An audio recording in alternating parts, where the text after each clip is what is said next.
মানুষ মারা গেলে মৃত্যু সংবাদ মাইকে প্রচার করা যাবে কি? জি না, যাবে না, মসজিদের মাইকে যাবে না। পরের প্রশ্ন, মানহাজ গোপনকারীর বক্তব্য শোনা যাবে কি? মানহাজ গোপনকারীর বক্তব্য শোনা যাবে না। যেমন আদনান চাচা আছে, চিনেননি? আদনান চাচাকে চিনেন? কয়েকদিন আগে আমাদের সালাফিদের মুখে মুখে থুতু মেরে দিচ্ছে, দেখছেন? আল্লাহ হেদায়েত দান করুক। এরকম মানহাজ গোপনকারী আরো অনেকে আছে যারা মানহাজকে গোপন করে, তাদের বক্তব্য শুনলে আপনি পথভ্রষ্ট হয়ে যাবেন, শোনা যাবে না। জি।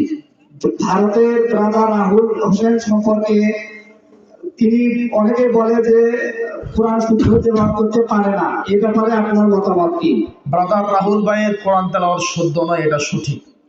তবে তার প্রচুর মেধা, প্রচুর মুখস্থ শক্তি এবং কোরআন এবং সুন্নাহ সম্পর্কে অনেক জ্ঞান আছে। যারা তার কোরআন তেলাওয়াতে ভুল ধরে